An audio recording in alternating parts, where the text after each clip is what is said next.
시편 139편 1절에서 12절까지 말씀 한 절씩 교도하도록 하겠습니다. 여호와여, 주께서 나를 살펴보셨으므로 나를 아시나이다.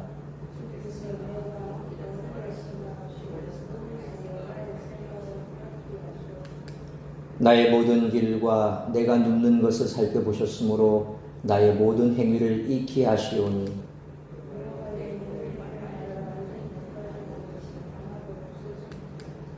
주께서 나의 앞뒤를 둘러싸시고 내게 안수하셨나이다.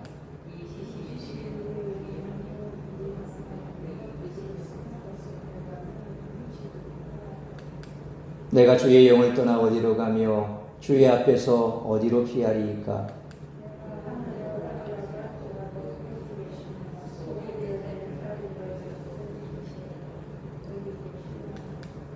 내가 새벽 날개를 치며 바다 끝에 가서 거주할지라도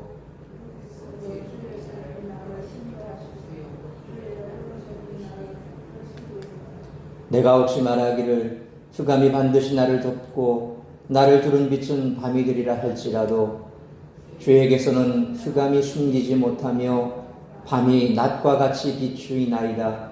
주에게는 흑암과 빛이 같음이니이다. 아멘. 기도하겠습니다. 걸어가신 아버지 하나님, 은혜와 사랑을 감사합니다. 오늘도 하루 온종일 우리가 삶의 현장에서 땀 흘려 수고하다 또 정한 시간 주님 앞에 나와 예배합니다. 이 시간 말씀 향하여 달려나온 사랑하는 주의 백성들에게 한량없는 은혜와 은총 베푸시고 선포되는 말씀 속에서 나를 향한 하나님의 그 놀라운 사랑과 은혜를 다시 한번 가슴에 새기고 돌아가는 시간 되게 하여 주옵소서. 우리가 어떤 어려운 환경 속에 있다 할지라도 하나님은 우리와 함께 하시고 하나님이 계시지 않은 곳은 없으며 하나님께서 항상 우리에게 크신 은혜를 베푸심으로 우리의 삶이 든든히 세워지는 줄 믿습니다. 그런 믿음으로 다시 한번 세상에 나아가 승리하는 삶을 살아가기로 결단하는 복된 시간 될 수 있도록 성령 하나님 역사하여 주시옵소서. 간절히 비옵기는 우리 사랑하는 성도들 이 예배의 자리를 사모하게 하시고 주님 앞에 나와 예배할 수 있는 마음 허락하시며 저들의 삶의 형편이 참으로 주 앞에 예배하기가 어렵다면 그 삶의 형편까지라도 바꾸셔서 주님 앞에 나와 모두가 다 예배할 수 있는 그런 은총을 내려주시기를 간절히 빌고 소원하오며 이 모든 말씀 우리 주 예수 그리스도의 이름으로 기도하옵나이다. 아멘.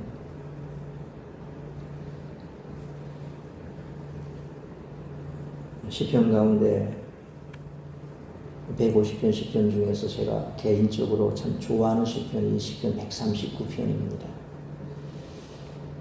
사실 시편 139편은 19절 이하의 내용을 바탕으로 볼 때 본 시편의 저자 다윗이 대적들에게 생명의 위협을 받고 있을 정도의 고난을 겪고 있다라고 추측할 수 있습니다. 그런데 전통적으로 1절로 18절과 그리고 19절로 24절에 통일성에 대한 논란이 끊이지 않았고 본문의 장르와 또 지침 레벨, 삶의 자리에 대한 견해들도 다양합니다. 그러나 우리는 본문에서 그 해답을 찾아야 합니다. 19절로 24절에서 다윗은 자기 대적들의 공격에 맞서 자신의 무고함을 하늘 법정의 재판관이신 하나님께 주장하고 있습니다. 그러니까 한마디로 재판관이신 하나님 앞에 내 지금 이 무고함, 이 억울함, 그리고 이 삶의 문제를 올려드리는 거죠. 하나님께서 판단해 달라고, 하나님께서 해결해 달라고 그렇게 19절로 24절에 밝히고 있습니다. 결국 1절로 18절은 이 다윗의 주장에 대한 근거를 자신을 향한 하나님의 임재와 동행하심을 역설적으로 기리는 법정 성령 양식으로 제공한다고 볼 수 있습니다. 쉽게 말하면 19절로 24절이 1절로 18절 내용과 뭔가 생뚱맞게 끊어져 있는 듯한, 연결되지 않는 듯한 그런 내용인 것 같지만 실상은 19절로 24절에 그 본인의 무고함과 억울함과 그리고 그 고통에 대해서 하나님 앞에 올려드리는데 그 하나님이 어떤 하나님이길래 내가 이렇게 하나님 앞에 올려드리느냐. 1절로 18절에 그 내용을 쭉 설명하고 있죠. 이런 하나님, 어디에나 계시고 그리고 나와 함께 하시는 하나님, 그런 하나님이기에 내가 지금 하나님 앞에 내 이 문제를 올려드립니다 라고 그렇게 연결시키면 전혀 문제가 없죠. 그래서 1절로 18절과 19절로 24절이 마치 이게 연결되지 못하는 각기 다른 색깔로 붙여진 듯한, 짜집기 된 듯한 그런 내용이다라고 많은 사람들이 얘기하지만 실질적으로 그렇지가 않다는 겁니다. 먼저 1절로 6절은 다윗을 속속들이 하시는 하나님의 아심을 말합니다. 이 단락에서는 다윗의 유한함과 하나님의 무한하심이 뚜렷이 대조를 보이고 있습니다. 그런 뒤에 7절로 12절은 공간적 심상을 사용하여 비현실적 가정을 함으로써 하나님의 편재하심과 동행하심을 강조합니다. 그러니까 공간적으로 도무지 있을 수 없는 이쪽에서 저쪽, 이건 뭐 빛의 속도로 가야 가능한 그런 공간의 이동, 그런 내용들을 보여줌으로써 이건 비현실적이죠. 비현실적인 가정입니다. 그렇게 비현실적인 가정을 통해서 하나님의 편재하심, 동행하심을 강조하고 있다는 것입니다. 그리고 또 이 시상을 효과적으로 보여주기 위해서 이 비현실적인 가정과 양극 대칭법이라고 하는 메리스무스 양극 대칭법이라고 하는 그런 이 방법을, 문학적인 방법을 사용하는 특징을 보이고 있습니다. 이 메리스무스라고 하는 것은 유대인들이 즐겨 사용하는 표현 기법 중에 하나입니다. 그리고 대표적으로 양극단만을 들어서 전체를 표현하는 그런 기법이죠. 이스라엘 전체를 표현할 때 흔히 여러분도 구약 성경을 좀 읽어보셨으면 이스라엘을 표현할 때, 그러니까 이스라엘 전체를 표현할 때 뭐라고 표현 나오냐면 단에서 브엘세바까지. 구약 성경을 읽다 보면 단에서 브엘세바까지. 단은 이스라엘의 북쪽 끝쪽에 있는 곳입니다. 브엘세바는 남쪽 끝입니다. 그러니까 북쪽 끝에 있는 단에서부터 남쪽 끝에 있는 브엘세바. 그래서 단에서 브엘세바까지 오는 이스라엘 전체 땅을 묘사할 때 이런 표현을 쓰죠. 양극단입니다. 북쪽 끝, 남쪽 끝. 이 두 가지를 이용해서 전체를 아우를 때 바로 이게 양극 대칭법, 메리스무스라고 하는 그런 문학적인 표현 기법입니다. 유대인들이 많이 쓰는 건데 오늘 본문 2절로 3절 말씀과 8절로 9절 말씀 보면 이것이 사용되고 있음을 볼 수 있습니다. 나중에 뒤에 제가 좀 더 자세하게 설명해 드리겠습니다. 다윗은 시편 14편 1절 상반절에서 어리석은 자는 그의 마음에 이르기를 하나님이 없다 하는도다. 그리고 또 53편 1절 상반절에서 어리석은 자는 그의 마음에 이르기를 하나님이 없다 하는도다. 똑같은 말을 본인의 시편에서 14편과 53편은 다 다윗의 시편인데 그 시편을 통해서 그렇게 한탄하고 있죠. 그러니까 어리석은 자는 그 마음에 하나님이 없다라고 스스로 그렇게 자꾸 얘기를 하는 거죠. 실제로 유한한 세상 가운데서 하나님의 임재와 역사하심은 드러나지 않는 것처럼 그렇게 보이기도 합니다. 가령 예를 들면 극단적인 예로 지금 물난리로 피해를 입은 많은 사람들이 있죠. 거기는 아마 크리스찬들이 있을 겁니다. 이 출애굽 시대처럼 애굽 진영에만 피해가고 이 애굽 진영은 이 재앙이 내리고 이스라엘 진영에는 피해가고 이런 그런 거는 아니겠죠. 그 많은 피해자들 중에 왜 크리스찬이 없겠습니까? 아마 있을 겁니다. 또 그렇게 물난리를 겪었는데 또 비가 온다는 얘기를 들었을 때 참 어떤 생각이 들겠습니까? 야, 하나님이 계시다면 진짜 제발 좀 비를 좀 안 나게 해주실 텐데 왜 또 비 소식이 올까? 왜 또 비가 올까? 그런 생각도 왜 안 해보겠습니까? 근데 불신자들에게 있어서는 그게 더 심하겠죠. 겪을 수 없는 아주 큰 재앙을 겪었을 때 신이 있단 말인가? 하나님이 있단 말인가? 어디 있단 말인가? 있다면 일 수가 있는가? 이런 생각들을 안 하겠습니까?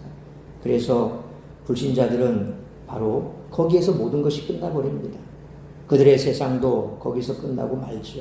불신자들에게 죽음이라는 것은 그냥 자기 존재는 물론이고 세상의 끝입니다. 그래서 자살을 하는 겁니다. 죽고 나면 모든 것이 끝난다고 생각을 하죠. 이 불신자들이 갖고 있는 생각에 가장 밑바닥에 있는 게 그겁니다. 그냥 죽으면 끝이야 라고 생각하는 겁니다. 내 존재도 끝나지만 모든 것이 끝난다 라고 생각합니다. 하지만 하나님의 임재와 역사하심 그리고 그 너머 창조와 심판을 믿음의 눈으로 보는 이들에게 죽음은 새로운 시작이며 하나님의 백성으로서 더 넓고 높은 차원으로 들어가는 길이 된다는 겁니다. 이런 신앙에 이르는 길을 시편 139편 전반부에서는 하나님의 편재하심 그리고 동행하심을 인식하는 과정으로 보여주고 있습니다. 하나님은 우리를 속속들이 다 아십니다. 심지어 우리가 말을 입 밖으로 내뱉기도 전에 머릿속에 있는 생각까지도 다 아십니다. 그래서 우리는 하나님 없는 곳에서 하나님 몰래 뭔가를 행동할 수도 말할 수도 생각할 수도 없다는 겁니다. 그렇다고 그것이 속박으로만 여길 수 있을까요? 하나님은 유한한 세상에서 우리가 힘을 얻도록 우리와 동행하시고 우리의 영혼을 보호하십니다. 그 깨달음에 이르는 순간 우리 존재의 근본은 새롭게 열릴 줄 믿으시기 바랍니다. 어디나 계신 하나님, 항상 나와 함께 하시는 하나님, 그런 하나님을 우리가 깨닫는다면 아마 새로운 삶의 지평이 열리겠죠. 어쩌면 처음 신앙생활하고 그리고 이전까지 우상을 숭배했든지 아니면 자기 인생에 자기 힘으로 모든 것을 다 하려고 아둥바둥하다가 한계 상황에 다다랐을 때 이제 뭔가 절대자가 있다면 내가 그 절대자에게 내 인생을 맡기리라 그런 마음으로 믿음 생활을 시작한 사람이 있다면 아마 그래서 그가 정말 인간의 힘으로 할 수 없는 그와 같은 놀라운 기적을 체험했다면 그 순간부터 아마 그의 인생은 새롭게 펼쳐질 겁니다. 아, 하나님은 계시구나. 하나님은 살아계시구나.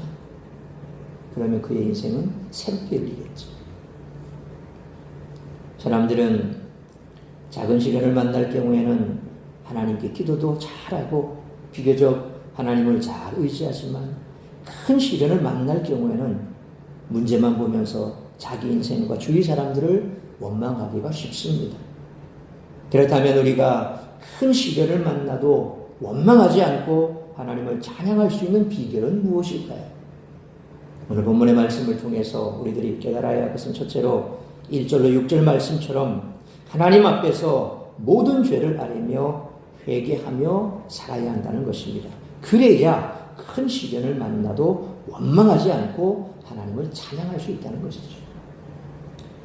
본 시편의 저자 다윗은 1절 말씀처럼 하나님이 자신을 깊이 살펴보시는 분이시므로 자기에 대해 모르시는 것이 없이 다 아신다 그렇게 말하고 있습니다.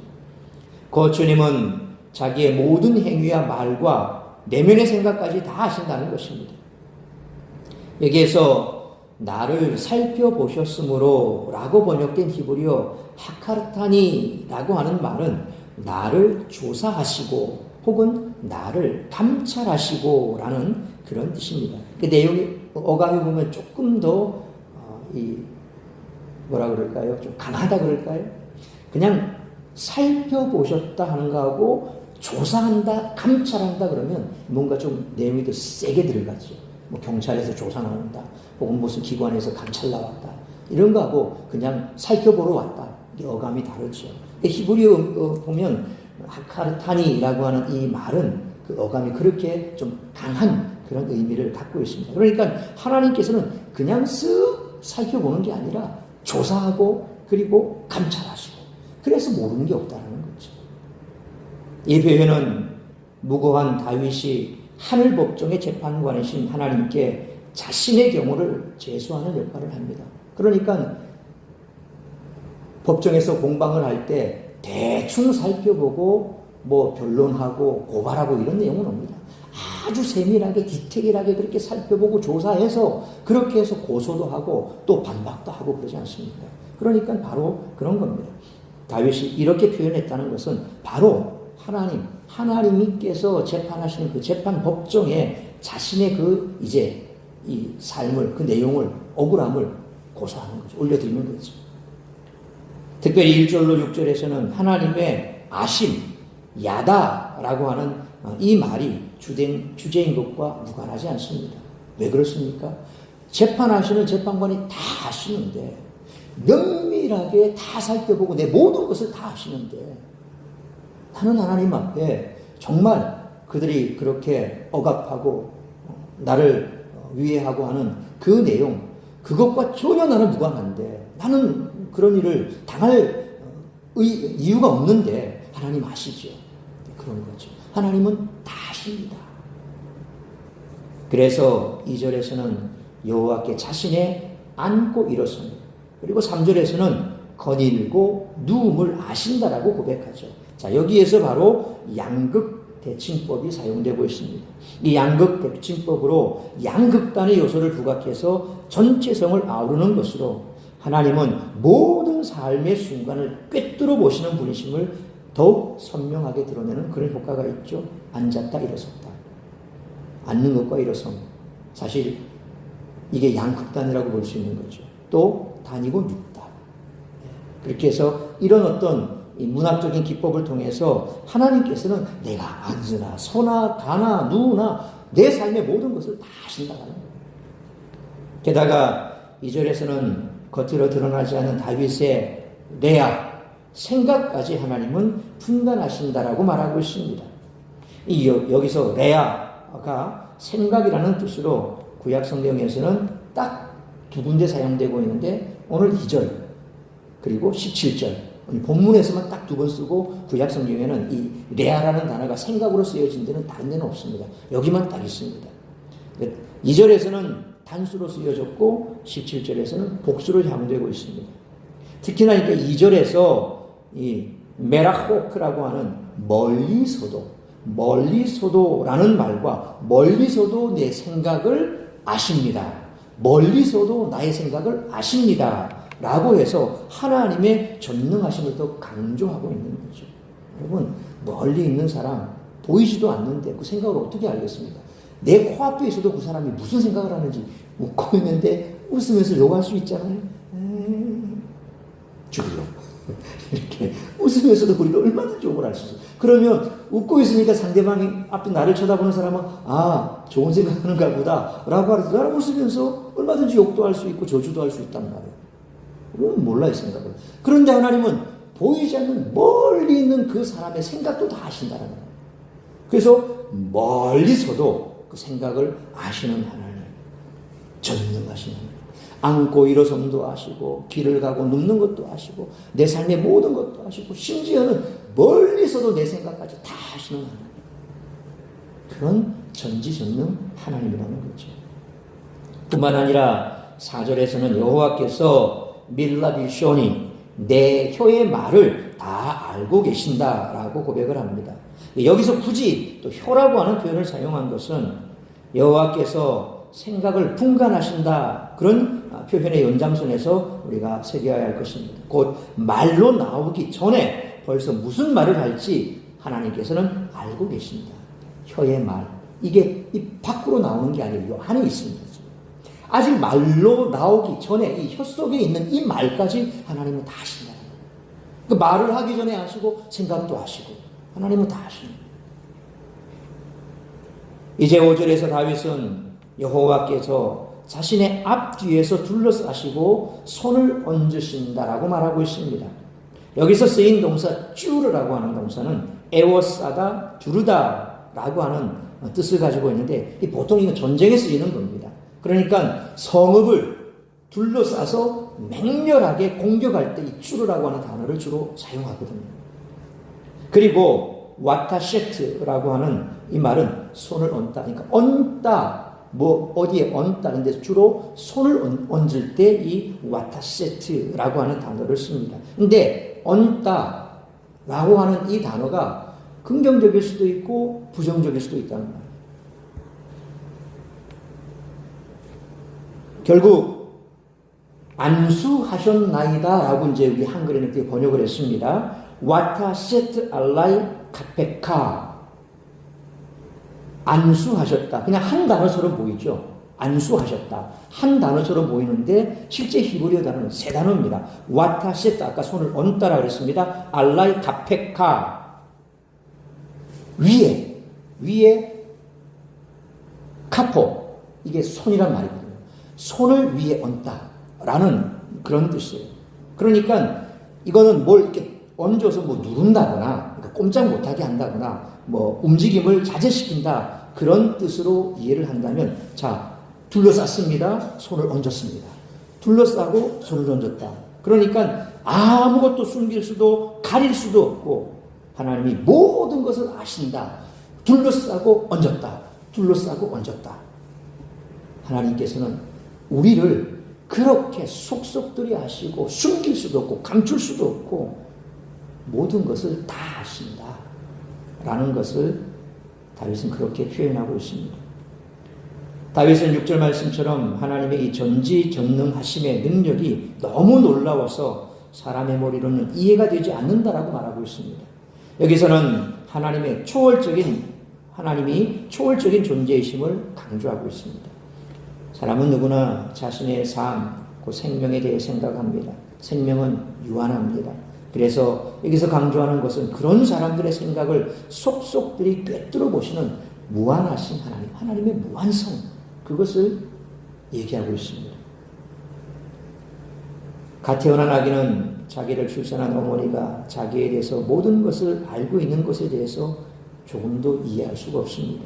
아장아장 걷는 어린아이나 유치원에 다니는 어린아이 역시 자기에게 무엇이 필요한지 다 알고 있는 부모를 전부 이해하지 못하죠. 이렇듯이 하나님 아버지께서 모든 인간에 대해 알고 계시는 능력, 곧 알의 능력은 사람들이 도저히 이해할 수 없을 정도로 위대하고 놀랍다는 것입니다. 오늘 여기서 예배드리는 우리의 생각을, 우리 저 반대편에 있는 브라질에 있는 사람들 혹은 아프리카에 있는 사람들 다 그 사람의 생각을 다 알고, 우리는 지금 컴퓨터나 이런 것을 통해서 이 과학의 이 문명을 통해서 얼마든지 이쪽 저쪽에서 들리는 소리를 다 들을 수 있고 지구 반대편에 있는 사람과 영상을 보면서 통화도 가능하죠. 과학적으로 이렇게 된단 말이에요. 그런데 이 70억의 인구의 소리를 다 들을 수 있다, 하나님은. 그러니까 하나님이신 거예요. 우리의 생각으로 다 이해할 수가 없는 겁니다. 하나님이 우리의 말과 행동, 우리의 마음 깊은 곳에 있는 생각까지 분명하게 다 밝히 알고 계신다는 사실은 우리에게 평안함과 위로와 소망을 가져다 줍니다. 반면에 그 사실은 또 우리를 두렵게 하죠. 왜냐하면 주께서는 우리 각자가 말로, 행동으로, 생각으로 지은 무수한 죄를 다 알고 계시기 때문에 그렇습니다. 그러므로 하나님 앞에서 모든 죄를 아뢰며 회개하며 살아갈 때에 우리 어떤 환경, 어떤 상황 속에서라도 하나님을 원망하지 않고 찬양할 수 있다는 사실을 항상 기억하고 우리의 삶에 있어서 모든 사소한 죄라도 다 아뢰며 살아가는 우리 모두가 되시기를 축원합니다. 두 번째로 7절로 12절 말씀처럼 하나님의 선한 길로 우리를 인도하실 때, 그 인도하시는 하나님을 우리가 깨달을 때 바로 어떤 시련 속에서도 하나님을 찬양할 수 있게 된다는 거죠. 인간의 유한성과 무한한 하나님의 아심을 더 강조하기 위해서 다윗은 이제 이 7절로 12절 요 단락에서 공간적 심상의 비현실적 가정을 사용한다는 겁니다. 자, 여기에서도 양극 대칭법, 메리스무스라고 하는 이 문학적 기법이 사용되고 있습니다. 다윗은 7절 첫머리에서 아나 엘레크, 어디로 제가 가겠습니까? 라는 이 부정적인 대답을 기대하며 수사 의문문으로 시작합니다. 어디로 가겠습니까? 갈 데가 없다는 얘기예요. 예. 그러니까 7절 처음부터 어디로 가겠습니까? 갈 데가 없습니다. 라는 그런 의문문으로 시작을 합니다. 자기가 어디로 가든지 하나님으로부터 피할 곳은 없다는 말이죠. 무엇을 보든 어떤 상황에 있든 하나님의 얼굴을 피할 수 없음을 고백하고 있습니다. 이것은 하나님의 편재성, 어느 곳에나 계신 그 편재성을 말하고 있습니다. 8절 9절에서는 한 걸음 더 나아가서 이 양극 대칭법을 사용해 하나님의 편재하심을 강조하고 있습니다. 먼저 8절에서는 하늘이면 뭡니까? 가장 높은 곳이죠. 수월, 가장 깊은 곳입니다. 그것을 대조해서 편재하신 하나님의 본성을 수직적으로 극대화합니다. 가장 높은 하늘이나 가장 낮은 그곳이나 하나님은 다 계신다는 거예요. 어느 곳에나 계신다는 거죠. 특별히 고대 이스라엘에서 이 스올은 없음의 대표적인 개념으로 여겨졌으므로 하나님의 편지는 역설적으로 강조됩니다. 다시 말하면 아무것도 없는 곳에도 거기 여호와께서 계신다라는 그런 의미입니다. 그러니까 가장 높은 곳이나 가장 낮은 곳이나 아무것도 없는 곳에도 하나님 계신다. 소위 말하면 우리가 가지 못하는 우주 저 바깥에 거기도 하나님 계신다는 거예요. 그러니까 지금도 하나님께서는 우리 인간이 상상할 수 없는 그 광활한 우주 속에도 하나님은 다 계시는 거예요. 하나님의 역사하심이 거기도 있는 거예요. 그러니까 우리는 그 하나님의 그 무한하심을 머릿속에 담을 수가 없는 거예요. 그럼에도 불구하고 인간이 신이나 된 듯이 하나님이 없다 그러고 뭐 우주로 로켓을 쏘아 올리니까 신이 된 것처럼 그렇게 신은 죽었다, 신은 없다 이런 교만한 소리는 해대고 있고 참 안타까운 일이죠. 한편 9절에서는 하나님의 편지하심이 수평적으로 이제 확장이 됩니다. 수직적으로 하나님의 편지하심을 얘기했고 이제 수평적입니다. 새벽 날개, 곧 해가 뜨는 동쪽 지평선입니다. 해가 솟아오릅니다. 그럼 빗살처럼 햇빛이 쫙 퍼지잖아요. 예. 해는 동에서 뜨지 않습니까? 그러니까 새벽 날개, 해가 솟아오르는 그쪽, 그러니까 이스라엘 쪽에서 보면 그 동쪽은 땅입니다. 땅 끝입니다. 육지거든요. 그 지평선. 해가 솟아오르는 그 지평선. 그 다음에 바다 끝. 이스라엘은 서쪽에 바다가 있습니다. 지중해니까. 서쪽에 지중해가 있어요.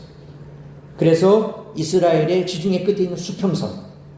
해가 지평선에서 올라와서 수평선까지 그 광활한 그곳. 수평선. 그러니까 지평선에 있든 수평선에 있든 어느 곳에 있든지 거기에 하나님이 계신다라고 하는 것입니다. 결국 하나님은 가장 높은 곳에서부터 가장 낮은 곳까지 다 계시고 동쪽 끝부터 서쪽 끝까지 다 계십니다. 다윗은 이렇게 무소부지하신 하나님이 10절 말씀처럼 자기와 함께 계셔서 전능한 오른손으로 자기를 인도하며 보호하신다라고 말하고 있습니다. 내가 어디를 가든지 하나님이 계십니다. 그러니까 얼마나 위로가 되겠습니까? 여러분 그렇지 않습니까? 먼 낯선 곳에 가서 우리가 길을 잃어버렸어요. 얼마나 당황스럽겠습니까? 그런데 여기도 하나님이 계신다. 그리고 하나님 나를 도와줄 사람을 보내주세요. 기도하고 찾을 때 얼마나 안심이 될까요? 제가 터키에 단기 선교를 갔을 때 그때 호텔에서 잠을 안 자요. 직접 그 현지인 집에 가서 잠을 자고 밥을 얻어 먹어야 돼요. 물론 뭐 극한 상황에 가면 최소한 호텔비는 줬어요. 그렇게 들어갈 수 있는 돈은 가져갔지만 그러나 미션은 뭐냐면 일단 그 현지인 집에 들어가서 그들에게 복음도 전하고 또 그렇게 하라고. 그게 이제 그 우리 단기 선교팀의 미션이에요. 그 실트라고 하는 그 아주 좀 약간 이 터키에서 좀 시골이에요. 거기 갔는데 거기는 5시 전만 해도 아주 환했거든요. 5시만 넘어오니까 갑자기 꼴까닥 해가 떨어졌지만 깜깜해져 버리는 거예요. 아직까지 우리가 들어갈 집을 못 구했어요. 그래서 저는 가로등불 밑에서 찬양하면서 기도했어요. 우리가 오늘 머물 집을 찾을 수 있게 달라고. 그렇게 찬양하면서 기도하고 있는데 저 밑에 도로변 쪽에서 이렇게 큰 버스 한 대가 서더니만 운전수가 이렇게 내려와요. 올라오더라고. 우리가 있는 쪽으로 올라오더라고. 그래서 얼른 가서 차이. 그러니까 거의 들어오래요. 그래서 그 집에 들어가서 밥도 얻어먹고 잠도 자고 그리고 그들과 대화도 하고 그랬어요. 그러니까 아무런 생명부지 뭐 누가 아는 사람도 없는 그곳에서 뭐 어떻게 그런 일들이 벌어집니까? 그곳에 하나님 계시는 거예요. 우리 기도를 들으시는 거예요. 그런 거죠. 하나님은 어느 곳에나 다 계시고 그리고 하나님께서는 우리를 인도하시고 보호하신다는 겁니다. 하나님의 편재와 동행을 이토록 강조한 이유는 뭡니까? 11절에서 자신의 상황에 대한 비유적 묘사를 더 돋보이게 하기 위한 겁니다. 11절에서 다윗은 자신의 상황을 흑암으로 비유하고 있습니다. 흑암, 암흑 속에 있다는 겁니다. 창세기의 배경에서 암흑은 창조 질서의 반대 개념입니다. 이것은 우리가 앞서 살펴보았던 이 양극 대칭법으로 표현한 이 비현실적 가상의 상황과 상응하는 그런 내용입니다. 12절에서 하나님께는 어둠이나 빛이나 매 한 가지다라고 고백을 하죠. 어둠이나 빛이나 매 한 가지다. 하나님 앞에서는. 이러한 고백은 8절 하반절에 보니까 스올의 네 자리를 펼치라도 거기 계시니, 이 스올은 뭡니까? 어둠이죠. 그리고 10절에 보니까 거기서도 주의 손이 나를 인도하시며 주의 오른손이 나를 붙드시리이다 라고 말씀하고 있습니다. 이거는 9절 말씀, 내가 새벽 날개를 치며 바다 끝에 가서 거주할지라도, 소위 이 지평선에서 해가 떠오르는 빛을 상징하지 않습니까? 하나님께는 스올, 어둠이나 빛이나 매 한 가지다. 그래서 바로 그것을 이렇게 12절의 말씀을 8절 하반절과 10절 말씀을 같이 대조하니까, 붙이니까 이해가 된다라는 거예요. 성도가 아무리 지옥 같은 어두운 시련의 동굴 속에 홀로 던져져 있어도 바로 거기에도 하나님은 계셔서 그 사람을 인도하신다는 겁니다. 왜냐하면 하나님께는 흑암과 빛이 다르지 않기 때문입니다. 따라서 우리들이 아무리 힘들고 외로운 시련 속에 처해 있어도 하나님만은 우리와 동행하시며 우리를 도우신다는 것입니다. 우리를 보호하시고 인도하시는 분이 전지전능하신 창조주 하나님의 사실을 굳게 믿고 흔들리지 않는 삶을 살아가시기를 축원합니다. 큰 시련을 겪는 과정에서 하나님의 보호와 인도를 경험한 사람은 그 일을 통해서 더 성숙한 신앙인이 되겠죠. 하나님은 바로 지금 우리와 함께 하셔서 인생에 일어나는 일을 다 알고 계신 줄 믿으시길 바랍니다. 그러므로 하나님의 길로 우리를 자비롭게 인도하시는 그분의 선한 뜻을 신뢰하며 나아가는 우리 모두가 되시기를 축원합니다. 사랑하는 성도 여러분, 우리 모두 큰 시련과 위기를 만나더라도 낙심하지 않기를 축원합니다. 하나님은 당신의 자녀가 회복하기를 바라시고 사랑으로 보호하며 인도하십니다. 그런 하나님을 신뢰하며 앞일을 너무 두려워하거나 외로워하지 마시기 바랍니다. 하나님이 준비해 두신 좋은 일들을 기대하고 역경 속에서도 하나님과 더욱 친밀히 동행하는 우리 모두가 되시기를 주님의 이름으로 축원합니다. 기도하겠습니다. 걸어가신 아버지 하나님, 은혜와 사랑을 감사합니다. 오늘 다윗의 이 고백이 우리의 고백이 되게 하여 주옵소서. 어떠한 시련 속에서라도 우리가 하나님을 찬양할 수 있는 것은 바로 다윗의 이와 같은 고백을 우리가 나의 고백으로 삼을 때 가능할 줄로 믿습니다.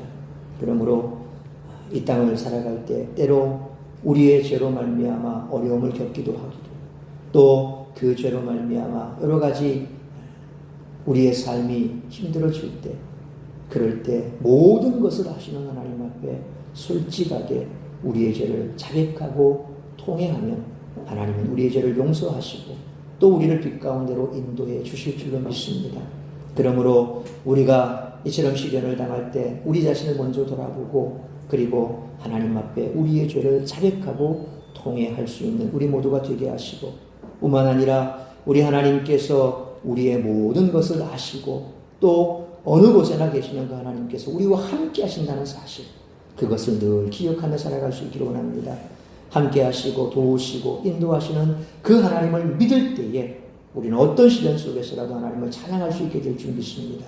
이런 믿음으로 넉넉히 승리하는 우리 모든 성도들 될 수 있도록 인도하여 주옵소서. 이 모든 말씀 우리 주 예수 그리스도의 이름으로 기도하옵나이다. 아멘.